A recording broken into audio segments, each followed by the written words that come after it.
Título: Conferência 9: A censura dos sonhos.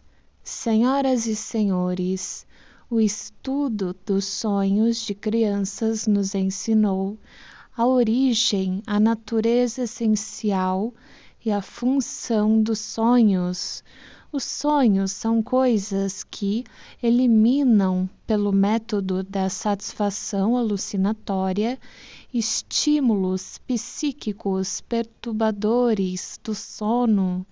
No entanto, conseguimos explicar apenas um grupo dos sonhos de adultos, aqueles que descrevemos como sonhos de tipo infantil. O que se passa com os demais ainda não sabemos dizer. Contudo, também não os entendemos. Assim mesmo, chegamos a um dado provisório cuja importância não devemos subestimar. Sempre que um sonho se nos tornou inteiramente inteligível, veio a se revelar como realização de um desejo em forma alucinatória. Essa coincidência não pode ter surgido do acaso, deve ter um significado com base em considerações diversas e, na analogia com nossa opinião acerca das parapraxias, supusemos, a propósito de sonhos de uma outra espécie, que eles seriam um substituto deformado de um conteúdo desconhecido e que a primeira coisa seria correlacioná-los com esse conteúdo. Nossa tarefa imediata, portanto, consiste em uma investigação que nos leva a compreender essa deformação nos sonhos. Deformação onírica é aquilo que faz com que um sonho nos pareça estranho e ininteligível. A respeito dela, queremos saber diversas coisas. Primeiro, de onde vem sua dinâmica. Segundo, o que faz. E por último, como faz. Também podemos dizer que a deformação onírica é obra da elaboração onírica. É necessário descrevermos a elaboração onírica e explicarmos as forças que nela operam. E agora ouçam: este sonho foi registrado por uma senhora pertencente ao nosso grupo e, conforme ela nos conta, provém de uma senhora de idade avançada, altamente conceituada e instruída. Não foi feita nenhuma análise do sonho. Nossa informante observa que, para um analista, ele não requer interpretação, e a pessoa que o sonhou também não o interpretou, porém o julgou e o condenou, como se compreendesse a maneira de interpretá-lo, pois, a respeito do mesmo, ela disse: uma coisa chocante e estúpida como esta foi sonhada por uma mulher de 50 anos que, de noite, não tem outros pensamentos senão os de se preocupar com seu filho. Aqui, pois, está o sonho que trata de serviços de amor.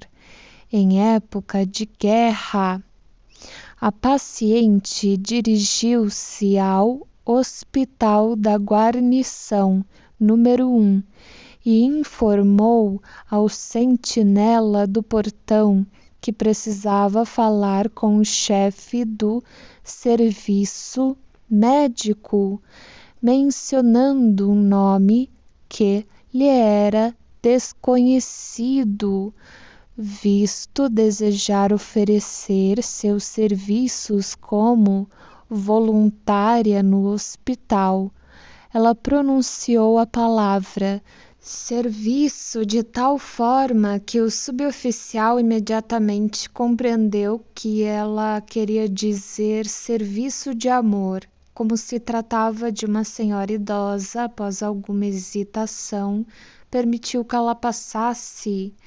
Em vez de encontrar o chefe do serviço médico, contudo, chegou ela a um aposento grande e sombrio, no qual estava grande número de oficiais e médicos do exército, alguns de pé e outros sentados em torno de uma longa mesa. Aproximou-se de um cirurgião da equipe com o seu pedido, e ele compreendeu o que ela queria dizer depois de ter pronunciado apenas algumas palavras. O fraseado real de seu discurso no sonho foi: eu e muitas outras mulheres e moças de Viena estamos prontas para... Nesta altura do sonho, suas palavras se transformaram num sussurro ininteligível para as tropas, oficiais e outras patentes sem distinção. Ela pôde compreender pela expressão do rosto dos oficiais, em parte com uma expressão de constrangimento e em parte de malícia, que todos haviam compreendido suas palavras corretamente. Prosseguiu a senhora: estou cônscia de que nossa decisão pode parecer surpreendente, mas nossa intenção é realmente séria. Ninguém pergunta a um soldado no campo de batalha se ele deseja morrer ou não. Seguiu-se um incômodo silêncio de alguns minutos.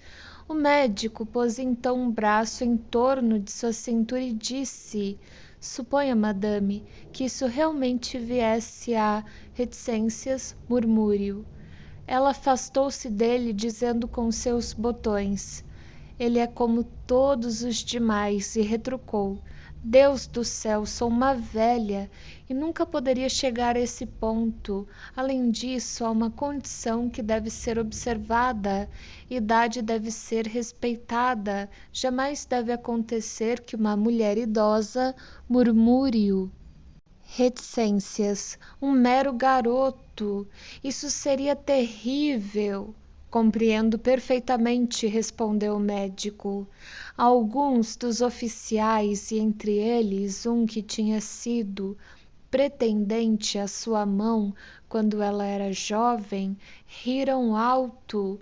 A seguir, a senhora pediu para ser levada à presença do chefe do serviço médico, pessoa do seu conhecimento, de modo que todo o assunto pudesse ser deslindado, mas verificou para sua consternação que não podia recordar-lhe o nome. Não bastante, o médico, com o máximo de cortesia e respeito, indicou-lhe o caminho até o segundo andar por uma escada de ferro em caracol, muito estreita, que conduzia diretamente da sala até os andares superiores do edifício. Quando subia, ouviu um oficial dizer: essa é uma tremenda decisão a tomar. Não importa que uma mulher seja moça ou velha. Belo gesto dela. Sentindo simplesmente que estava cumprindo com o seu dever, ela subiu. por uma interminável escada. O sonho se repetiu por 2 vezes no decurso de poucas semanas, conforme comentou a senhora, com apenas algumas modificações sem importância e carentes de sentido. Por sua continuidade, este sonho se assemelha a uma fantasia diurna. Nele há poucas interrupções e alguns dos detalhes de seu conteúdo poderiam ter sido explicados se tivessem sido investigados, porém, como sabem, isto não foi feito. Do nosso ponto de vista, contudo, o que é notável e interessante é que o sonho apresenta diversas lacunas não na memória da mulher que o sonhou, mas no conteúdo do próprio sonho. Em 3 pontos, o conteúdo do sonho foi, por assim dizer, extinto. Onde ocorrerem essas lacunas, o falar foi interrompido por um murmúrio. Como não foi realizada nenhuma análise, estritamente falando, não temos o direito de dizer algo sobre o sentido do sonho, não obstante há indícios nos quais podem se fundamentar determinadas conclusões, por exemplo, na expressão serviço de amor. Porém, acima de tudo, as partes do discurso imediatamente anteriores ao murmúrio exigem que sejam preenchidas as lacunas e de forma nada ambígua. Ao fazermos as inserções, o conteúdo da fantasia se revela como sendo o seguinte: a mulher que teve o sonho atendendo a uma obrigação patriótica está apta a colocar-se à disposição das tropas, tanto de oficiais como de outras categorias, para a satisfação das necessidades eróticas dos mesmos. Naturalmente, isso é muito censurável. É um modelo de uma fantasia libidinal desavergonhada, tal, porém, absolutamente não aparece no sonho. Precisamente nos pontos onde o contexto exigiria que isso fosse admitido, o sonho manifesto contém um murmúrio indistinto.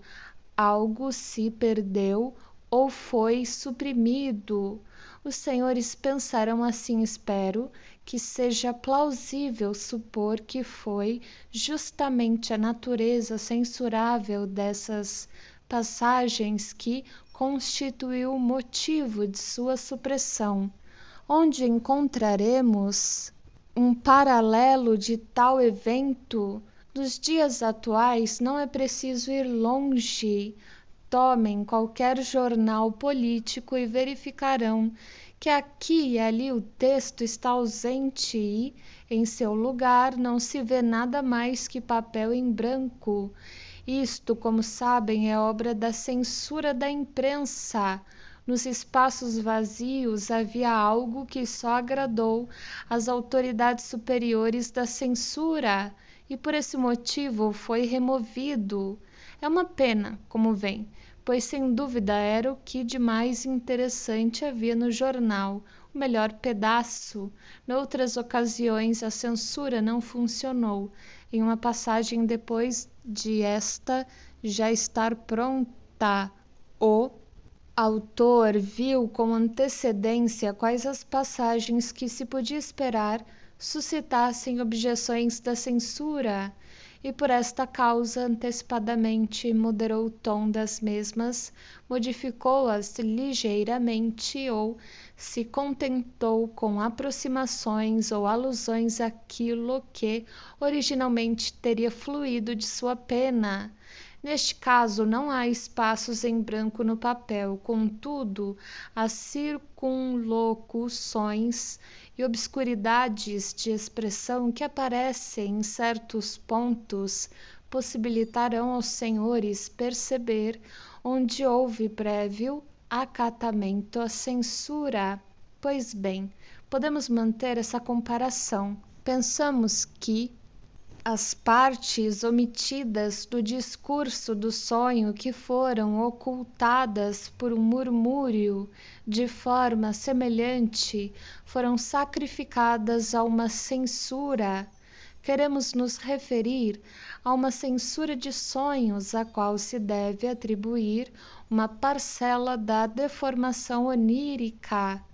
Em qualquer parte onde existem lacunas no sonho manifesto, a censura é responsável por elas. Devemos ir mais adiante e considerar como manifestação da censura toda passagem em que um elemento onírico é recordado de maneira especialmente indistinta, indefinida, duvidosa, em meio a outros elementos construídos mais claramente. No entanto, apenas muito raramente essa censura se manifesta tão indisfarçadamente, tão ingenuamente, se poderia dizer, como nesse exemplo do sonho dos serviços de amor. A censura age muito mais frequentemente de acordo com o segundo método, produzindo atenuações, aproximações e alusões em vez da coisa original. Nas atuações da censura de imprensa, não conheço nada semelhante à terceira forma de funcionamento da censura de sonhos.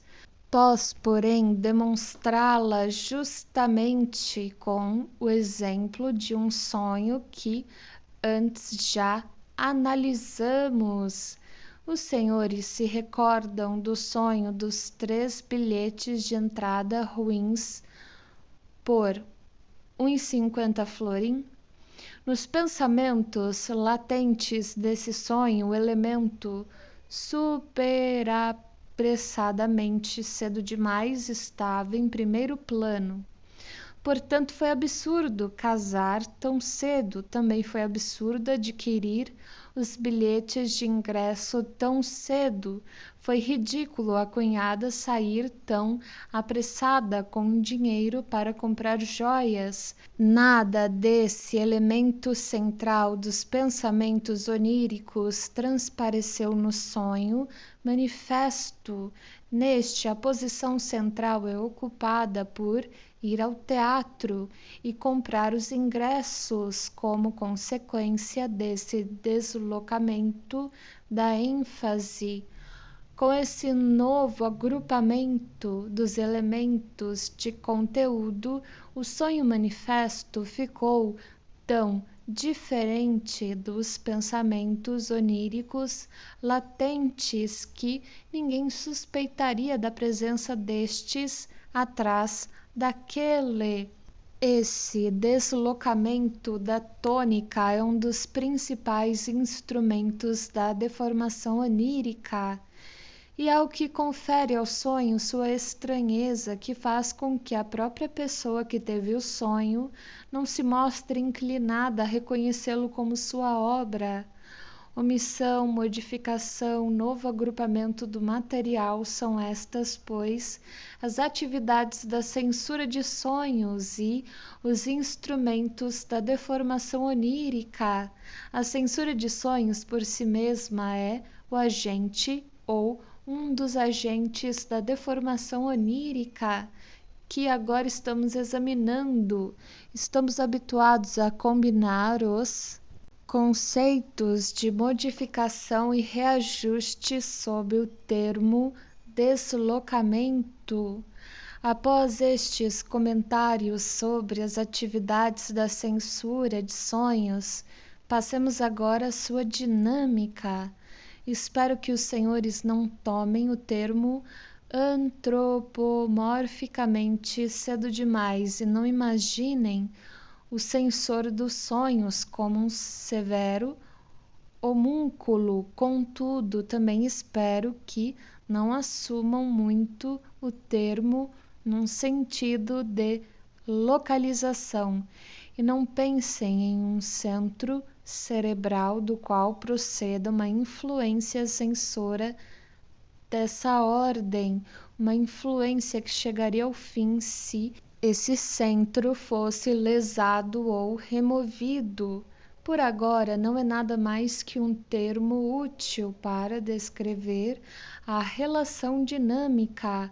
A palavra não nos impede de perguntarmos por quais intenções é exercida essa influência sensora e contra que intenções ela é exercida.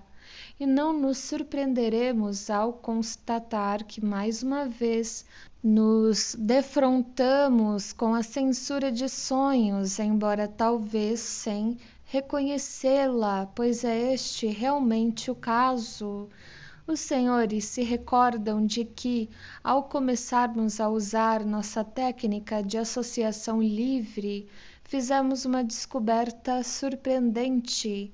Apercebemo-nos de que nossos esforços de abrir caminho desde o elemento onírico até o elemento inconsciente do qual aquele é um substituto encontravam uma resistência.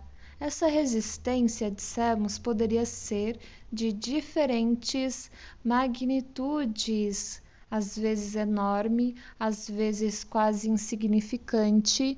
Nesse último caso, temos de passar através de apenas alguns elos intermediários em nosso trabalho de interpretação. No entanto, quando a resistência é grande, temos de percorrer longas cadeias de associações a partir do elemento onírico. Somos conduzidos para longe deste e, em nosso caminho, temos de vencer todas as dificuldades representadas pelas objeções críticas às ideias que ocorrem. O que encontramos sob a forma de resistência em nosso trabalho de interpretação deve agora ser introduzido na elaboração onírica como censura de sonhos. A resistência à interpretação é apenas a efetivação da censura do sonho. Também nos prova que a força da censura não se esgota com a deformação do sonho e nem se extingue depois disso, que a censura, contudo, persiste como instituição permanente que tem como seu objetivo manter a deformação. Ademais, assim como a força da resistência varia na interpretação de cada elemento do sonho, também a magnitude da deformação engendrada pela censura varia para cada elemento do mesmo sonho. Se compararmos o sonho manifesto com o latente, constataremos que determinados elementos latentes foram totalmente eliminados, outros modificados em grau maior ou menor, enquanto outros ainda foram transportados para o conteúdo manifesto do sonho inalterados, ou mesmo, talvez, reforçados. Desejávamos, no entanto, perguntar quais são os propósitos que exercem a censura e contra que propósitos ela é exercida. Ora, esta questão fundamental para o entendimento dos sonhos e talvez na realidade da vida humana é fácil de responder se examinarmos a série de sonhos que foram interpretados. Os propósitos que exercem a censura são aqueles reconhecidos pelo julgamento vigil da pessoa que sonhou, aqueles com os quais o sonhador está de acordo. Os senhores podem ter a certeza de que, se rejeitarem uma interpretação de um de seus próprios sonhos, que tenha sido efetuada corretamente, assim estarão agindo pelos mesmos motivos pelos quais a censura do sonho foi exercida. A deformação do sonho foi ocasionada e a interpretação do sonho se tornou necessária. Vejam, o sonho da senhora de 50 anos de idade. Ela achou seu sonho repugnante sem tê-lo analisado e se ter indignado mais ainda se Dr. von Hugh-Helmuth lhe houvesse dito algo acerca de sua inevitável interpretação. Foi precisamente porque essa senhora condenou o sonho que as passagens censuráveis do mesmo foram substituídas por um murmúrio. As tendências contra as quais se dirige a censura de sonhos devem ser descritas em primeiro lugar, do ponto de vista dessa instância mesma.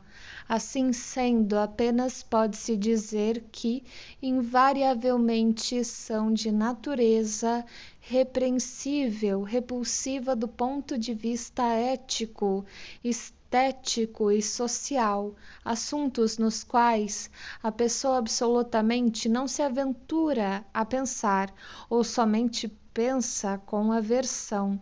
Esses desejos que são censurados e recebem uma expressão deformada nos sonhos são, primeiro e acima de tudo, manifestações de um egoísmo desenfreado e impiedoso. E vejam só, o próprio ego do sonhador surge e desempenha um papel principal no sonho, apesar de muito bem saber esconder-se para o que muito contribui o conteúdo manifesto. Este sacro egoísmo do sonho certamente não é desprovido de alguma relação com a atitude que adotamos quando dormimos, que consiste em retirarmos nosso interesse de todo mundo externo. O ego, liberto de todos os compromissos éticos, também se sentem à vontade com todas as exigências do sexo, mesmo aquelas que por muito tempo têm sido condenadas pela nossa educação estética e aquelas que contrariam todos os requisitos das barreiras morais. O desejo de prazer, a libido, conforme o denominamos, escolhe sem inibição seus objetos e, de preferência, os proibidos, não somente as mulheres de outros homens, mas, acima de tudo, objetos incestuosos, objetos sagrados, segundo o consenso da humanidade, mãe e irmã de um homem, pai e irmão de uma mulher. O sonho dessa senhora de 50 anos também era incestuoso. Sua libido estava inequivocadamente voltada para seu filho. Desejos sensuais que imaginamos distantes da natureza humana mostram-se suficientemente fortes para provocar o surgimento de sonhos. Também surgem ódios rancorosos sem constrangimento, desejos de vingança e de morte dirigidos contra aqueles que nos são mais próximos e mais caros na vida, desperta contra os pais, irmãos, irmãs, marido ou esposa e contra os próprios filhos. Não são nada raros. Esses desejos censurados parecem nascer de um verdadeiro inferno, depois que são interpretados quando estamos acordados. Nenhuma censura a eles nos parece tão rigorosa. Porém, os senhores não devem acusar o próprio sonho por causa de seu conteúdo mau. Não se esqueçam de que ele executa a função inocente, na verdade útil, de preservar o sono de qualquer perturbação. Essa ruindade não faz parte da natureza essencial dos sonhos. Com efeito, os senhores também sabem que há sonhos que podem ser reconhecidos como satisfação de desejos justificados e de necessidades corporais prementes.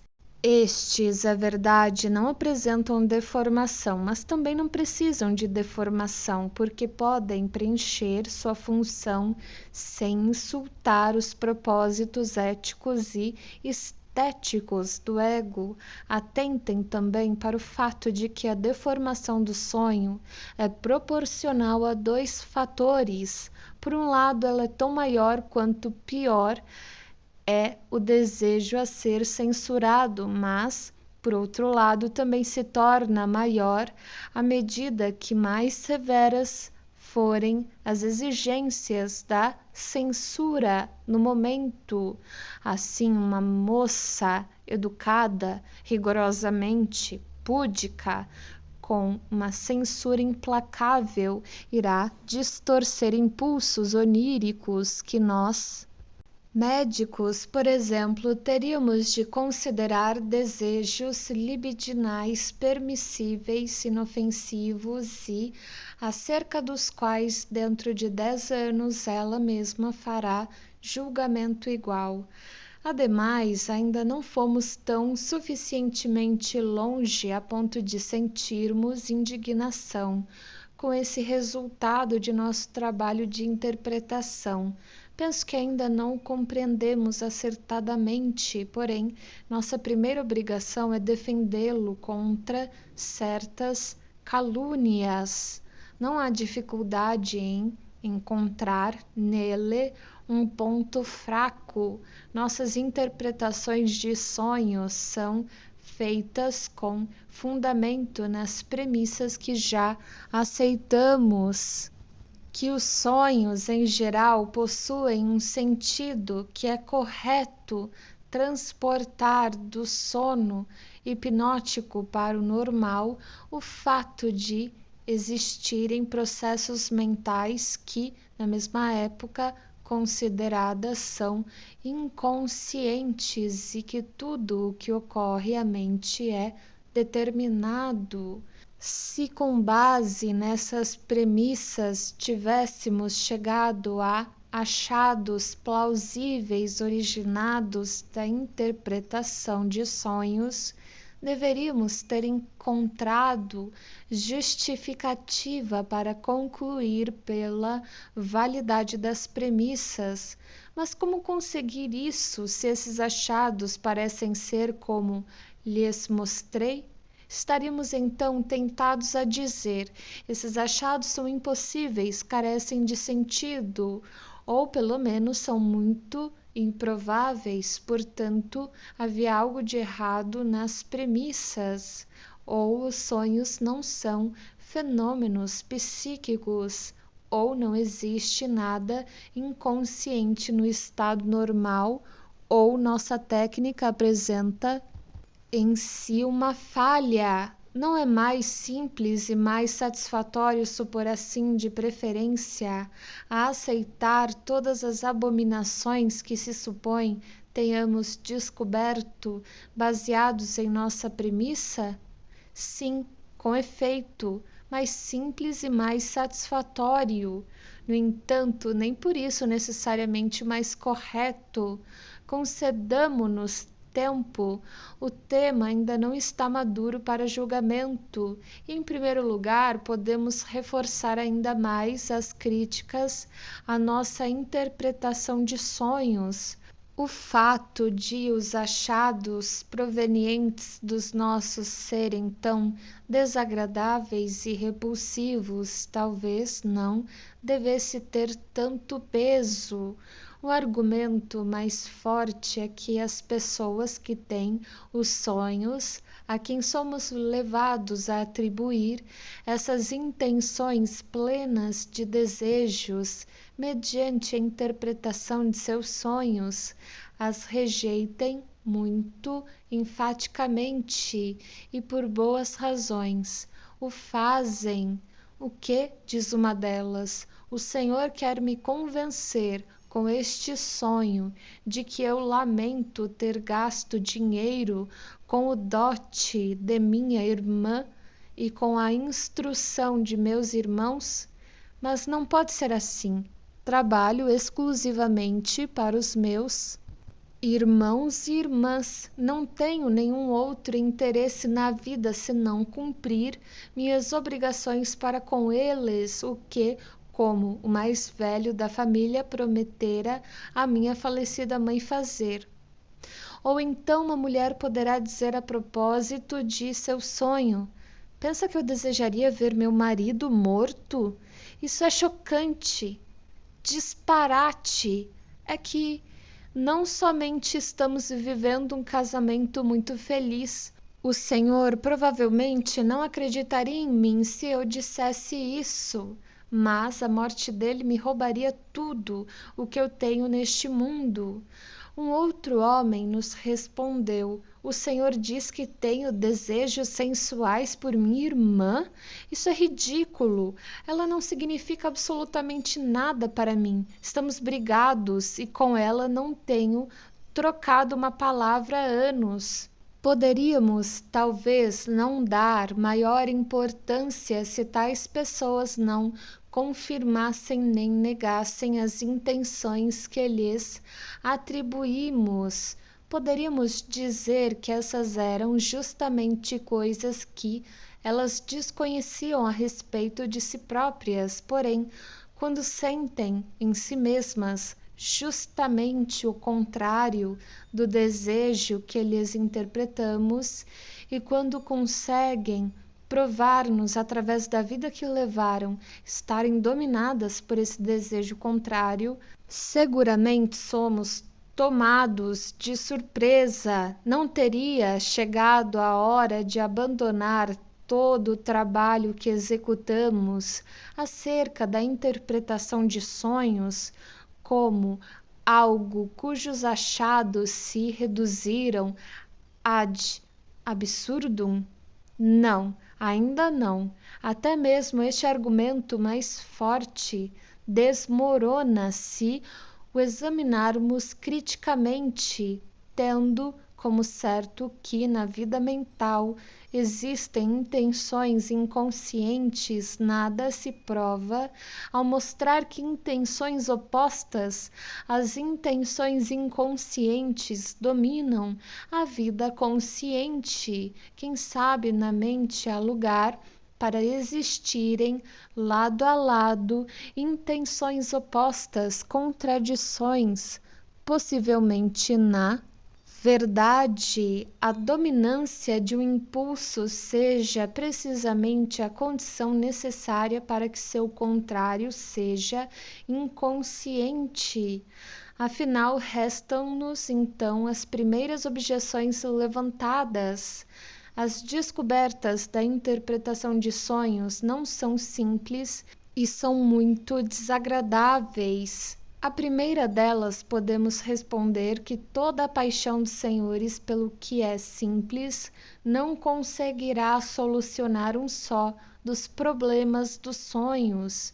Aqui os senhores precisam se acostumar a enfrentar um complexo estado de coisas. E à segunda objeção, podemos responder que os senhores se enganam redondamente quando usam um gostar ou não gostar daquilo que sentem como fundamento de um julgamento científico. Que diferença faz se as descobertas da interpretação de sonhos lhe parecem desagradáveis ou, na realidade, embaraçosas e repulsivas? Ça n'empêche pas d'exister, conforme ouvi meu mestre Charcot dizer em situação semelhante, quando eu era um jovem médico. Deve-se ter humildade e refrear as simpatias e antipatias quando se deseja descobrir o que é real ou não neste mundo. Se um físico pudesse provar-lhes que em certo espaço de tempo a vida orgânica neste planeta chegaria ao fim por meio do congelamento, os senhores se arriscariam a dar-lhe a mesma resposta. Não pode ser assim. A perspectiva é tão desagradável assim? Penso que os senhores se calariam até que outro físico viesse e mostrasse ao primeiro um erro em suas premissas ou em seus cálculos. Quando os senhores rejeitam alguma coisa que lhes desagrada, o que fazem é repetir o mecanismo de construção dos sonhos, em vez de entendê-lo e superá-lo. Ora, os senhores poderão prometer não levar em conta o caráter desagradável dos sonhos de realização de desejos censurados e se apoiarão no argumento de que, afinal, é improvável que seja dado espaço tão grande ao mal na constituição dos seres humanos. A experiência dos senhores, porém, ratifica o que dizem. Não irei discutir o que cada um possa aparentar a si mesmo, mas têm os senhores encontrado tanta benevolência entre os seus superiores e competidores, tanto cavalheirismo entre os seus inimigos e tão pouca inveja em seu meio social que se sentem na obrigação de protestar contra o fato de a maldade egoísta fazer parte da natureza humana? Não têm os senhores plena consciência de como a média das pessoas tem descontroles e deslealdades em tudo o que diz respeito à vida sexual? Ou não sabem que todas as transgressões e excessos com que sonhamos durante a noite são diariamente cometidos na vida real pelas pessoas em sua vida desperta? O que faz aqui a psicanálise senão confirmar a velha sentença de Platão, de que os bons são aqueles que se contentam em sonhar com aquilo que os outros, os maus, realmente fazem?